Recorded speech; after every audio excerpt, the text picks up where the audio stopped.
मेरे प्रिय भाई और बहनों, सभी लोगों को जय यीशु। आइए हम लोग संत मत्ती के सुसमाचार से अध्याय 19 और वचन संख्या 23 से लेकर 30 तक के वचन को सुनते हैं। तब ईसा ने अपने शिष्यों से कहा, मैं तुम लोगों से यह कहता हूं, धनी के लिए स्वर्ग के राज में प्रवेश करना कठिन होगा। मैं यह भी कहता हूं कि सुई के नाके से होकर ऊंट का निकलना अधिक सहज है, किंतु धनी का ईश्वर के राज में प्रवेश करना कठिन है। यह सुनकर शिष्य बहुत अधिक विस्मित हो गए और बोले, तो फिर कौन बच सकता है? उन्हें स्थिर दृष्टि से देखते हुए ईसा ने कहा, मनुष्यों के लिए तो यह असंभव है, ईश्वर के लिए नहीं। ईश्वर के लिए सब कुछ संभव है। तब पेतरुस ने ईसा से कहा, देखिए, हम लोग अपना सब कुछ छोड़कर आपके अनुयायी बन गए हैं, तो हमें क्या मिलेगा?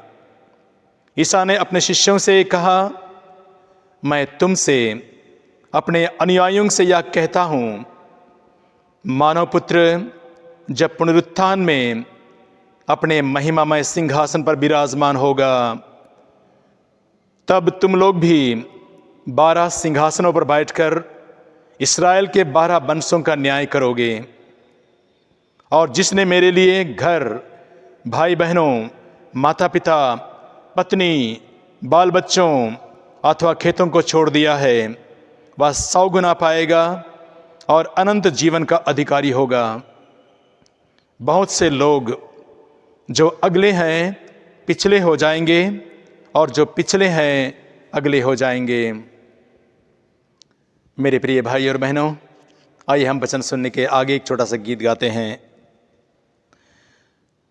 आदि वचन अनादि वचन,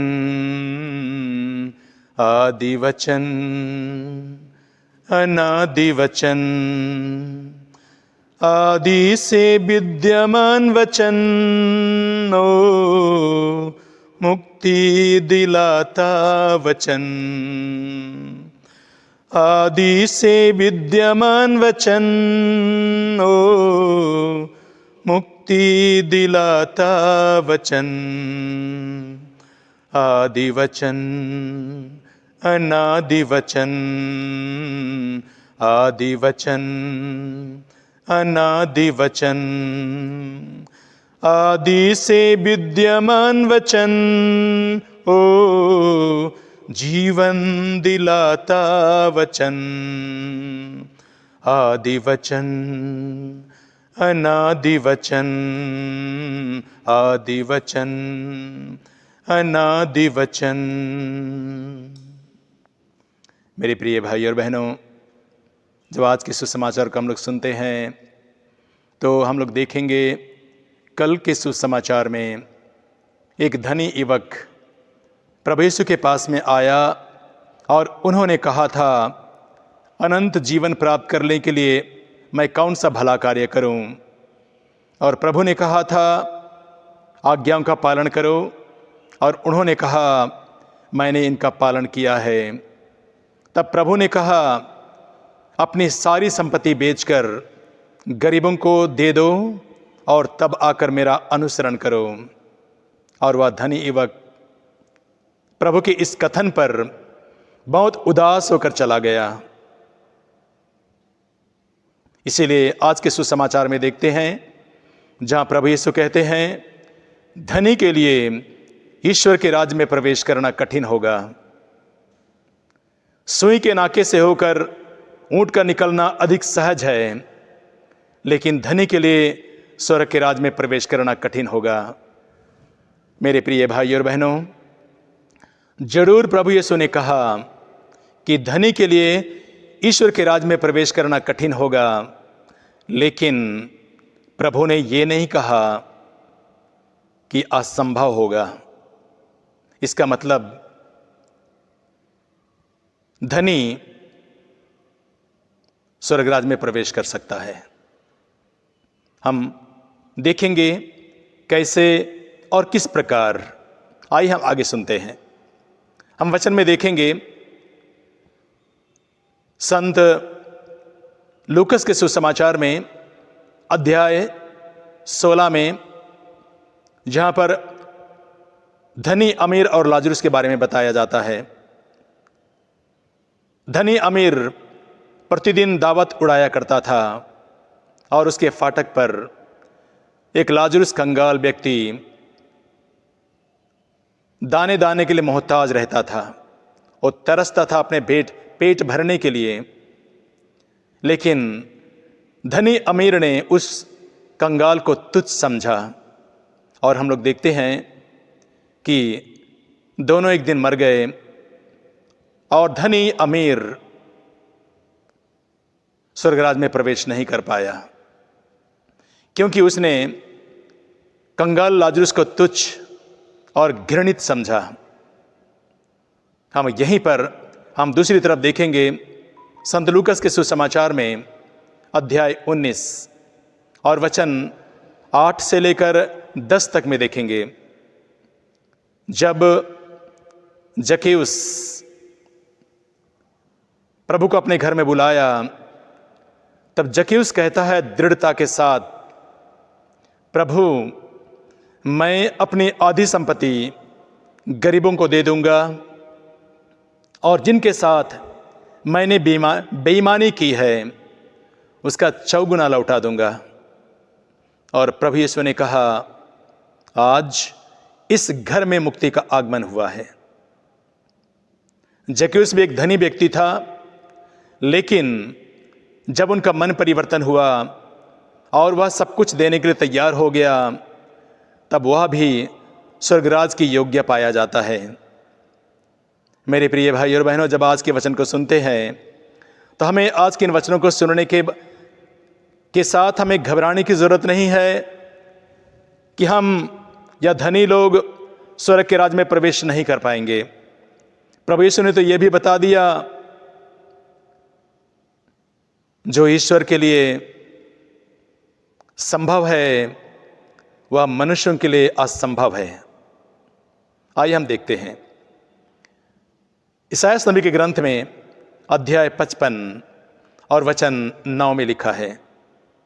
प्रभु का वचन कहता है, जिस तरह आकाश पृथ्वी से बहुत ऊंचा है, उसी प्रकार मेरे मार्ग तुम्हारे मार्गों से और मेरे विचार तुम्हारे विचारों से बहुत ऊंचे हैं। इस बात को समझने के लिए जब हम असंभव वाली बातें कर रहे हैं तो हम लोग देखते हैं अच्छी तरह से कि सुई के नाके से प्रभु ने कहा ऊंट का निकलना अधिक सहज है। हम अच्छी तरह से जानते हैं कि सुई के नाके से ऊंट नहीं निकल सकता है, लेकिन प्रभु यीशु ने कहा कि सुई के नाके से ऊंट निकल सकता है, लेकिन हमारे लिए संभव नहीं है, लेकिन ये ईश्वर के लिए संभव है। जब प्रभु ने कहा धनी का स्वर्गराज में प्रवेश करना कठिन है, लेकिन उन्होंने शिष्यों से यह भी बताया कि जो मनुष्यों के लिए असंभव है वह ईश्वर के लिए संभव है। तो प्रभु कैसे और किस तरह से उनको स्वर्गराज में प्रवेश करने के लिए अधिकार देगा और वे कैसे स्वर्गराज में प्रवेश करेंगे, हम इसके बारे में नहीं जानते हैं। हम बाइबल में देखेंगे जब इस्राएली लोग मिस्र देश से बाहर निकले, तब वे लोग यह भुनभुनाते हुए कहने लगे कि हम मिस्र देश में हमें भरपूर भोजन मिलता था, हमें खाने के लिए गोश्त और मछली और हम पेट भर के खाते थे, लेकिन हमें यहाँ कुछ नहीं मिलता है।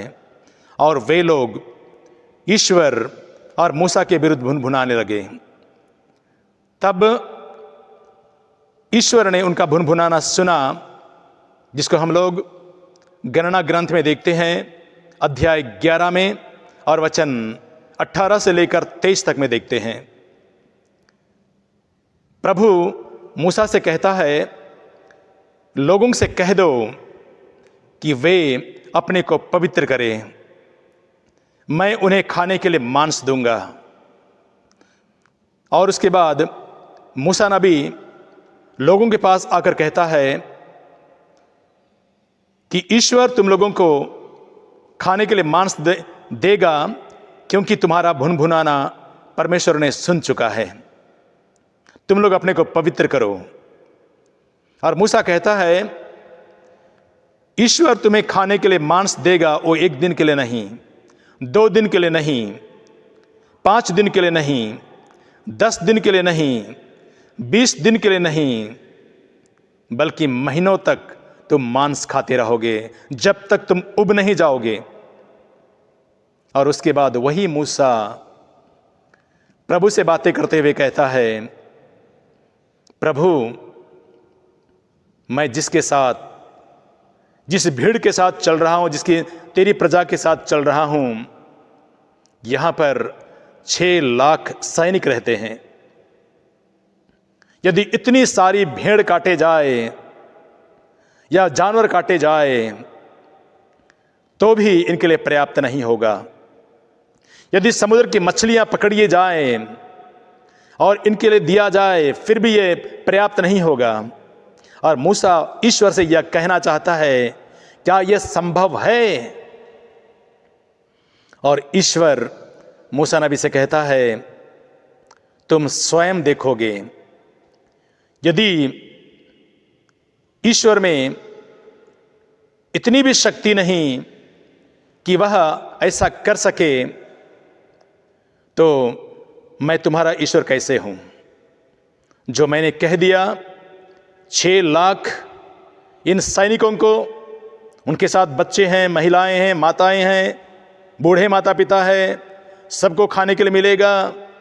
और उसके बाद हम लोग देखते हैं निर्गमन ग्रंथ अध्याय 16 में और वचन 11 से लेकर 13 तक में देखेंगे, जहां ईश्वर उन लोगों को मांस और भोजन देता है। शाम के वक्त में, जैसे वचन में हम लोग देखेंगे, शाम के वक्त में समुद्र की ओर से बटेरों का एक झुंड उड़ता हुआ आया और उनके छावनी पर बैठ गया, जहां लोग लाखों की संख्या में रहते थे। और इस प्रकार ईश्वर ने असंभव को संभव किया। Hallelujah, hallelujah. मेरे प्रिय भाई और बहनों, जब हम लोग एक तरफ ये देखते हैं जहां कहा जाता है कि धनी का ईश्वर के राज्य में प्रवेश करना कठिन है, लेकिन प्रभु ये नहीं कहा कि असंभव है।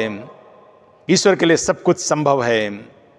हम अय्यूब के ग्रंथ में देखेंगे अध्याय 1 में और वचन 1 से लेकर 4 तक में देखेंगे, जहां पर अय्यूब के बारे में बताया जाता है। अय्यूब वह निर्दोष था, निष्कपट था, ईश्वर पर श्रद्धा रखता था और बुराई से दूर रहता था। वचन में लिखा है उसके 7 बेटे थे, 3 बेटियां थी, 7,000 भेड़े थे, 3,000 ऊंट थे, 500 जोड़ी बैल थे, 500 गधियां थी और बहुत सारे नौकर चाकर थे। और वचन में लिखा है कि वह पूर्वी देशों के प्रांतों में सबसे धनी और सबसे बड़ा था।